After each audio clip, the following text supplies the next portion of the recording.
Hey, folks, welcome back to the Mac and Mike Show. I'm Mac, and he's Mike, and it's easy to tell us apart. I'm the suave, debonair, and good-looking one, and Mike is he's Mike.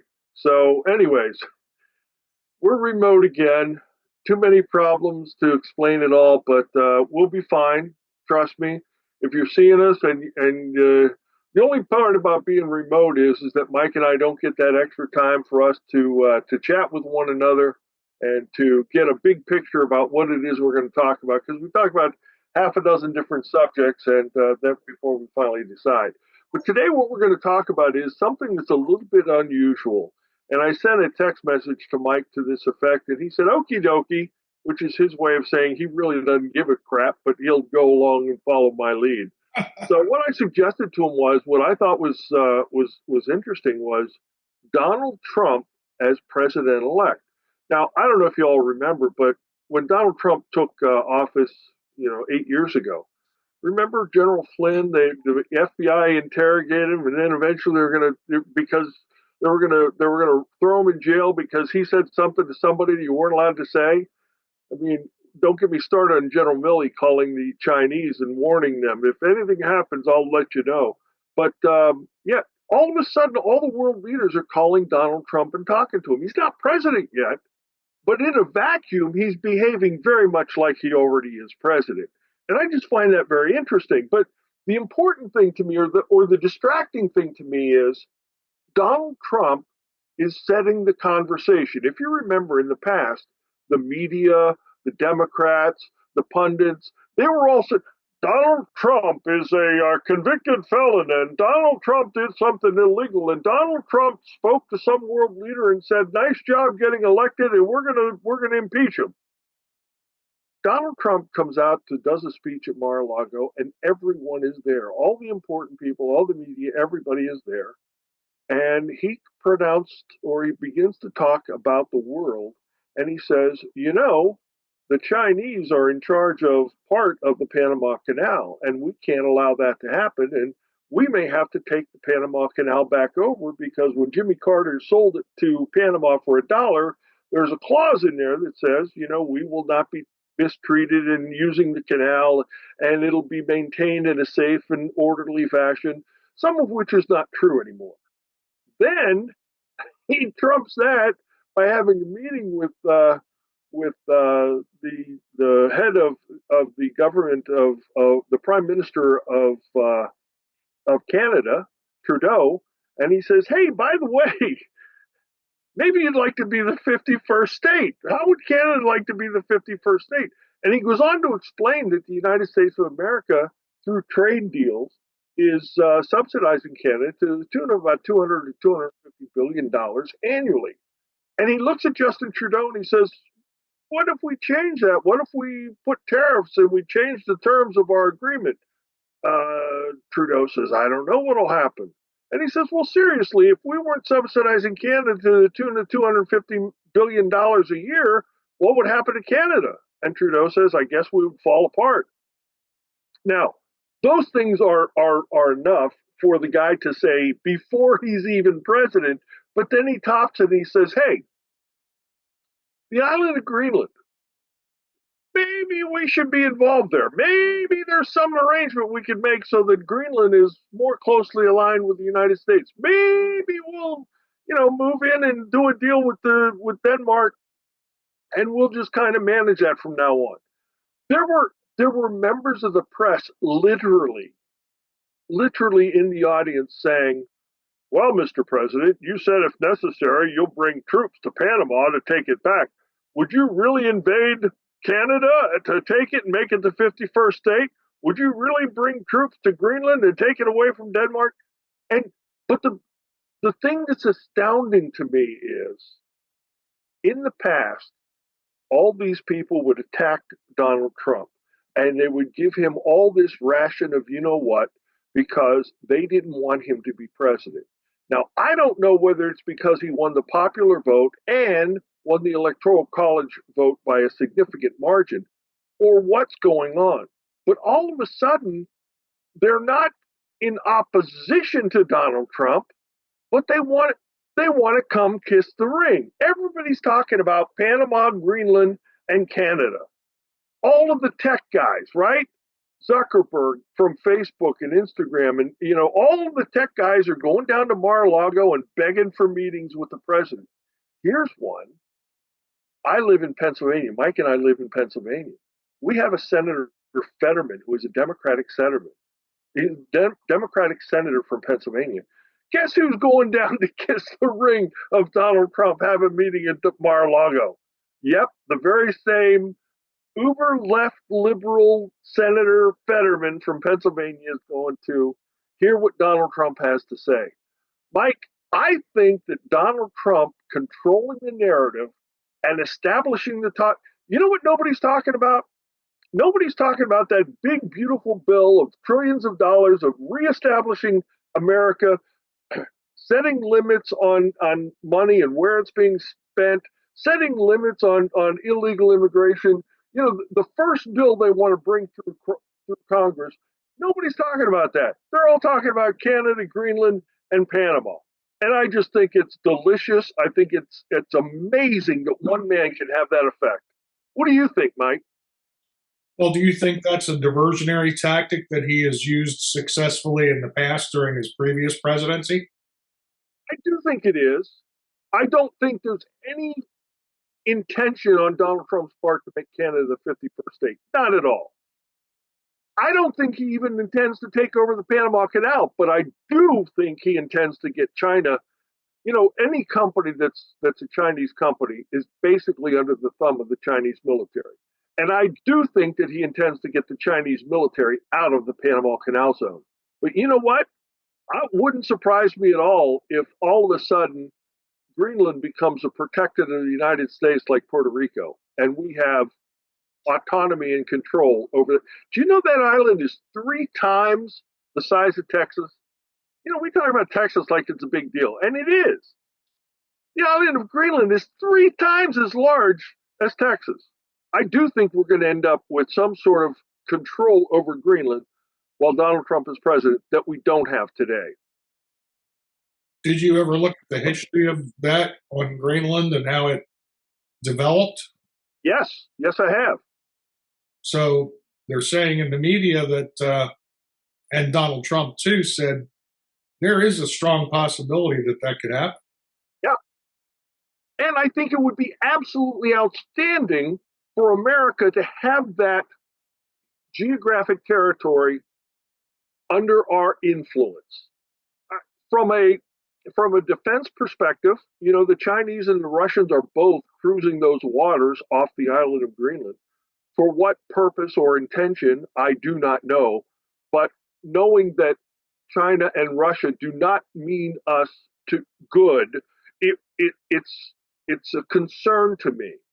I also think that while we already have certain bases and certain abilities to use Greenland as a stopping point, etc., I think that the development of the government of Denmark will not let the people who live on the island of Greenland do certain kinds of economic development. They can't do mining, they can't do oil drilling, they can't do et cetera, et cetera.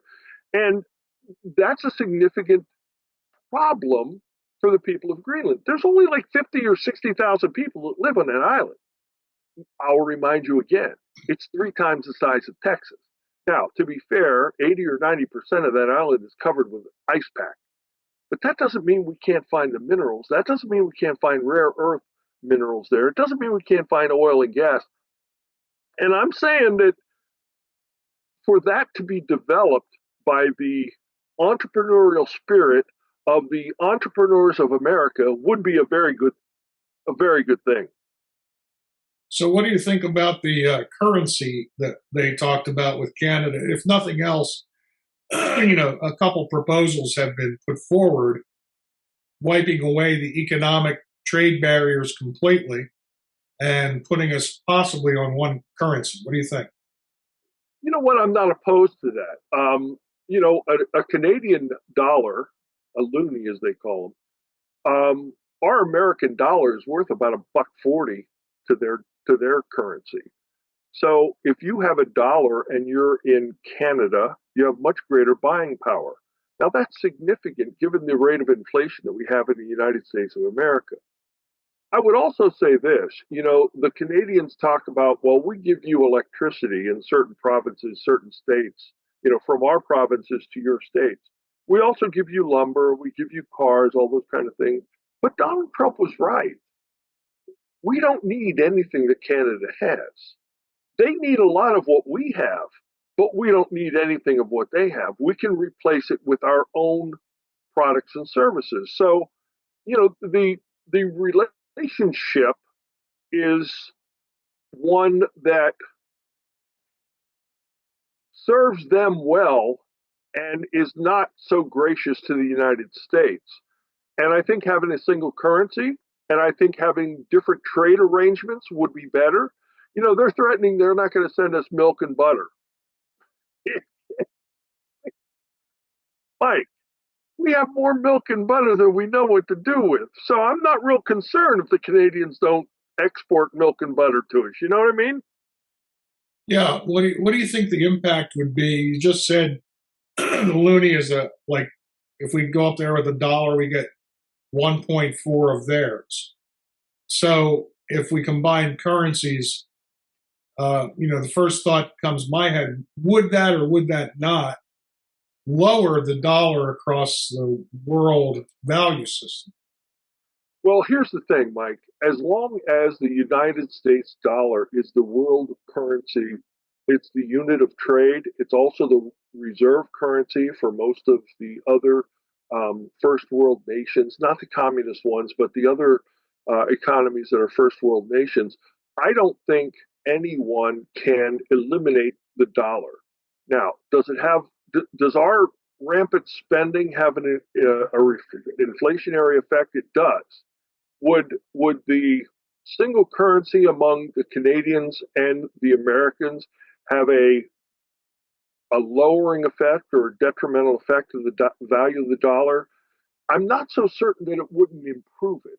From this perspective, Mike, the gross domestic product of the United States kind of works hand in hand with the value of the dollar. It used to be we were on the gold standard. So if you had a dollar, you could get a dollar's worth of gold. And when it was a fixed price, gold was I think $32 an ounce. So, but then we went to the Federal Reserve note, and what the Federal Reserve note it's backed based on you. We promise you'll get a dollar's worth of goods and services from the vast American economy. Well, there are natural resources in Canada that the Canadians do not have the wherewithal to fully develop. If the United States of America were on a single currency and we were given better access to much of their natural resources, I think you would see a greater abundance of various natural resources across the spectrum, which would only increase our GDP, probably have a positive effect on the Canadian GDP. And I think there's a possibility that the dollar may end up being stronger through that relationship.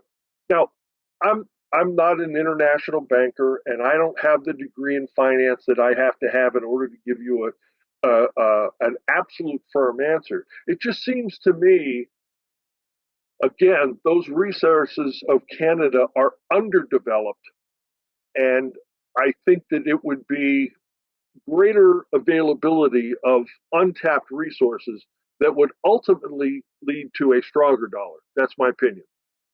So, in your view, the Canadians still retain control over their own natural resources? For example, uh, they seem to be a country that is liberal and environmentally conscious, uber, but yet they have the Canadian oil, which is from the tar sands, Yes. and they allow that to be used even though it's dirty. Yep. But do you see the Canadians as withholding our help in developing those natural resources? Well, again, it depends on the relationship that is developed on a forward going basis, Mike. We had the North American Free Trade Agreement. And when Donald Trump was president 4 years ago, actually 6 or 8 years ago, he replaced that with the USMCA, the United States Mexico Canada trade agreement, and we got much more fair terms through that new agreement than we had before. That was a boon to America. That was very positive for the American economy. So if we were to do something like what you suggest, what you propose, a single currency, a closer relationship with our neighbors to the north, I think that both sides would benefit. Um, I'm suggesting that the United States of America, with a significantly greater base of international businesses, international corporations that have much more resources to do the development that we're talking about. Certainly, the development of those natural resources would remain in the power, under the control of the government and the people of Canada. It's their geography, it's their natural resources. But I think there are some resources that are not being tapped today because they lack the ability, not the wherewithal, they don't lack the understanding of how to tap those resources. They just don't have the vastly greater capabilities of the United States to approach and to develop those resources. And I think that, obviously, that it's like anything else. You cut a deal. You make a deal that, hey, people forget that the Middle East oil that the Kingdom of Saudi Arabia and other governments in the Middle East, they were all developed, they were all built by Western corporations. Those oil fields were developed and created and run until those governments nationalized the oil fields. And I would argue that those people in the Middle East did not have the technology, the machinery, the know how, the people, the expertise in order to develop those. Now, once they were developed, they were able to run them. And, arguably, the nationalization of those things hurt our economy and European economies greatly because assets that we had developed were the deals that we had made were not adhered to. I don't think we would have the same problem in in Canada because of a closer, more congenial relationship. So the oil or oil fields or wells or mines that we might develop for, gold and silver and precious gems and rare earth minerals, I think that that would be much more secure from the perspective of there's not a whole lot of difference between Americans and Canadians. um, we're both British colonies. We both were. Now, I'm not saying that Americans are not Americans and Canadians are not Canadians, and I'm not saying they don't have different cultures. They do. But the long term relationship between the Canadians and Americans, I think, would, it, not that we would take their national resources, but we would work in conjunction with them to develop those natural resources, and that our know how, expertise, um, the funding, the capital that we would have that we could bring to bear, it's just an order of magnitude larger than the Canadians have at their disposal. Much greater development, much quicker, much smoother. Then we also have the issue of Quebec. They've always wanted to secede kind of from Canada because, Yeah, they're French, right? yeah. Yeah, well, we can talk about the French. The Maginot Line really held well during World War II, didn't it? Look, I don't want to denigrate anybody. I think that as much as the Canadian government allows the provinces to have certain autonomy, and their government works a little bit different than ours. We still have states that do things that the federal government may not want them to do, and I think it would be similar in Canada. I think that once the overarching trade agreement was established, we would work within the various provinces to make deals that make sense. And if Quebec did not want to go along, if Quebec had different ideas, in my opinion, it would be their loss. You know what I mean? I don't want to sound like an arrogant, ugly American, but I know what our capabilities are, Mike. I mean, we've exhibited all over the world. If If Quebec decided that they did not want to be partners with the United States of America in developing those resources, so be it. Let them stay where they're at today. Let them stay static. I'm not saying, you know, we can't force another country to do what we want them to do. We can cajole and we can encourage and we can incentivize them, but if they don't want to play, they don't want to play. Yeah, I guess it would be a little bit like California. Well, I hope not. California's a mess, and we're going through this massive wildfire. Let me make a prediction to you, Mike.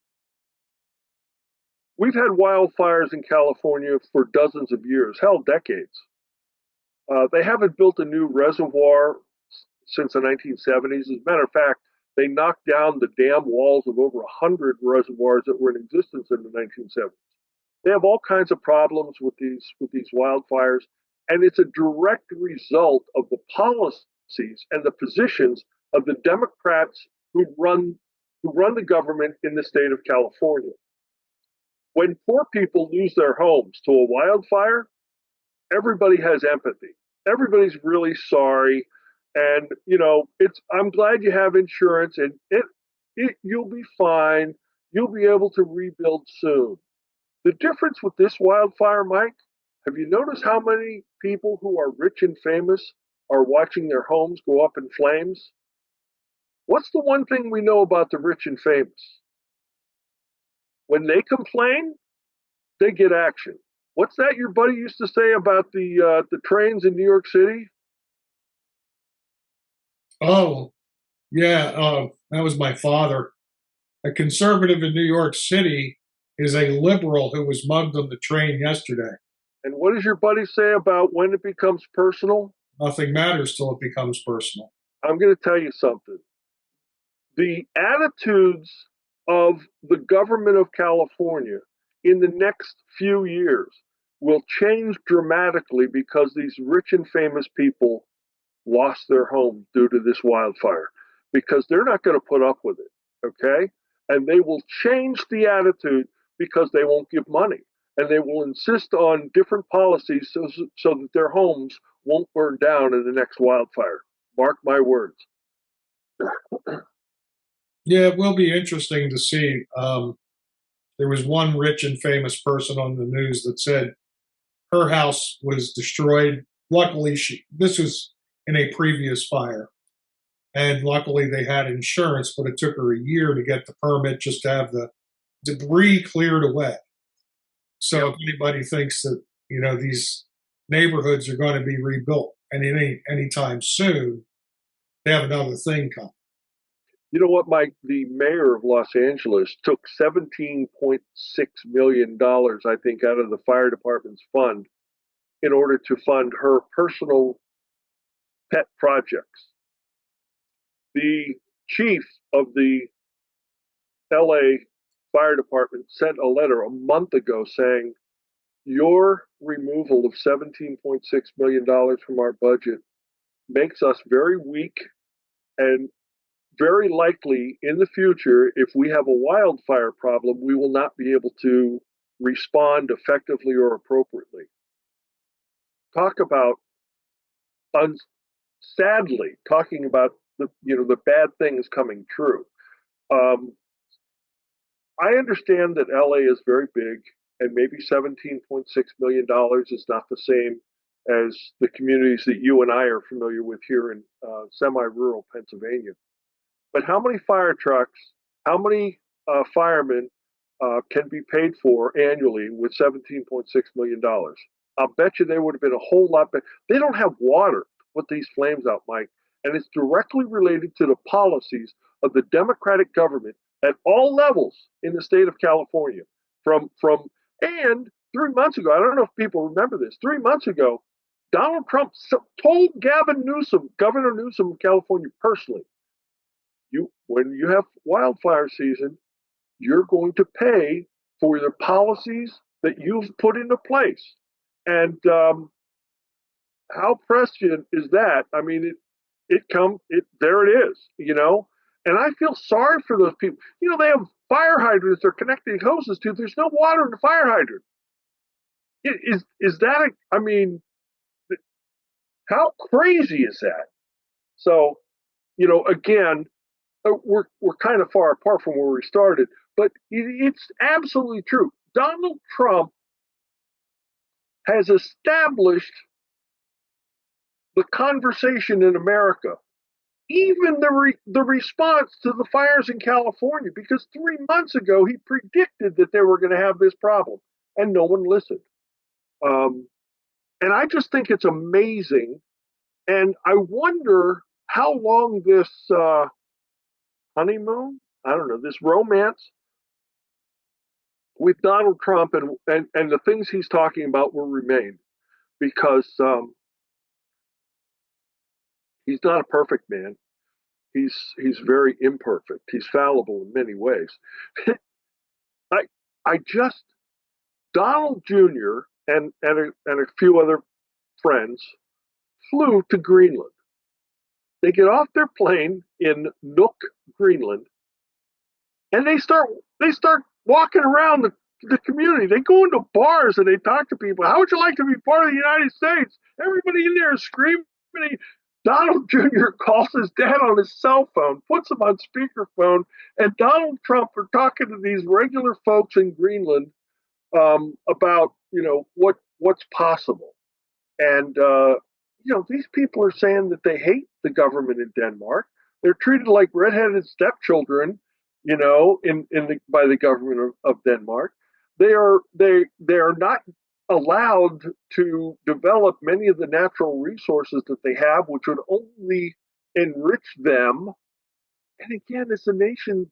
It's an island 3 times the size of Texas with like 60,000 people. That's insanity to me. Now, again, most of that is ice pack, and obviously people are not going to live on the ice pack. But I guess what I'm looking at, Mike, is what I find to be so delicious and so inventive is Donald Trump Jr. flying there, just creating an image, a lasting image in my mind, of people that want to be part of the United States and don't want to be part of Denmark. You know what happened shortly after that? Denmark announced a $1.3 billion effort to beef up the security of the island of Greenland. Do you understand? He's already, Trump is, he's not in office. He hasn't been, no inauguration. He's not officially president. He already has Denmark spending $1.3 billion to increase the security of the island of Denmark. That's, I find that to be amazing and just incredible. Who else has that kind of ability to create that kind of circumstance, Mike? Tell me. Nobody. So, what do you think about the Chinese controlling each end of the Panama Canal? I think that that's very scary for us. I think that China is not our friend. I think it's entirely possible that China has designs on invading Taiwan, despite the difficult time it would be to try to invade them militarily, and despite the criticism and the ostracization that they would receive from the rest of the world if they attempted that, despite the fact that, because of the chip work, the computer chip, the very smart high end computer chips that are made in Taiwan, the rest of the world would have to take a stand against China doing that. It may result in them actually destroying the chip plants, so that China, mainland China, would not take them over and be the only nation in the world with these advanced chips, which would give the mainland China a tremendous advantage over the rest of the world. And I think that as long as the Panama Canal is controlled by Chinese interest, not only could they stop U.S. ships, whether they be cargo ships or, more importantly, warships, from traversing the Panama Canal, but they might even be able to do, if they were not capable of holding that. That is, if we sent military down there to retake it, so that we would have access to the Panama Canal, so that shipping, both the United States and other nations, could traverse the Panama Canal freely, as well as our military ships in times of absolute need. That the Chinese controlling those parts of the canal could use sabotage and could destroy the canal, so it would not be usable for anyone, which would be to their best interest in a military sense, but would be a horrible action. And I don't think, because I don't believe that China is our friend, regardless of how President Trump talks about Xi, the head of the Chinese CCCP. Um, I think that that's a very dangerous thing to allow to have in place. I think that the United States, at the very least, must have impartial, neutral operators of the canal. But it may be we need to have Americans controlling the canal because, and I'm not one of those people to say, "Hey, we built it; it's ours." No, no, no, no. I get it. That was not our finest moment. We fomented an insurrection in that country. I think it was Colombia. I'm not sure what country it was, but and we created the nation of Panama because we wanted to build the Panama Canal. That's not necessarily a bad thing.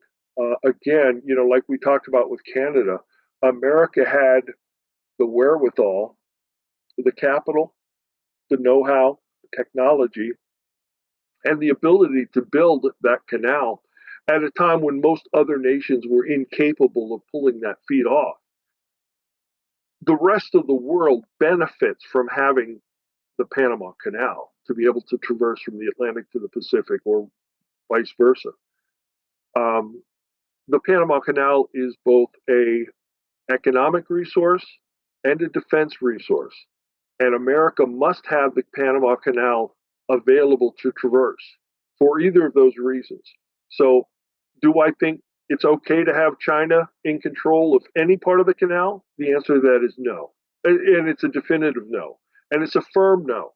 And I think in many ways, our last 4 years, our president was feckless and ineffective.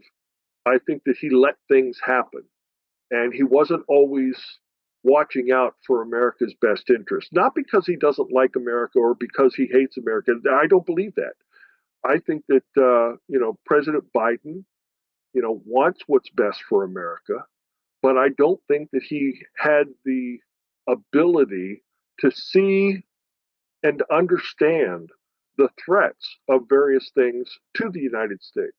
So, the short answer to your question is the Chinese should see when they established the Chinese working on any part of the canal, it was Hong Kong. Okay, it was not mainland China. It was a Hong Kong business who was involved with the canal. Now, as you recall, before mainland China took over and clamped down on Hong Kong was very entrepreneurial, very independent from they were very much their economy. They were very entrepreneurial. They were not communist, okay, and they didn't kowtow to the government of mainland China. But when they took over Hong Kong, mainland China kind of inherited that interest in the Panama Canal, and it's a danger both economically and defense wise, security wise, and we can't allow it. Yeah. Well, I guess we're just going to have to wait and see what falls out, from these three regions: Canada, Greenland, and Panama. Again, I think what I find so interesting and so wonderful or terrific in a way, I've never seen any individual through at this level, through sheer force of will, change the dynamic and change the circumstances with words. He hasn't had to threaten anyone. He hasn't had to use any power. Yet everyone is paying attention to what he says. He's established the conversation. He's established what people are talking about.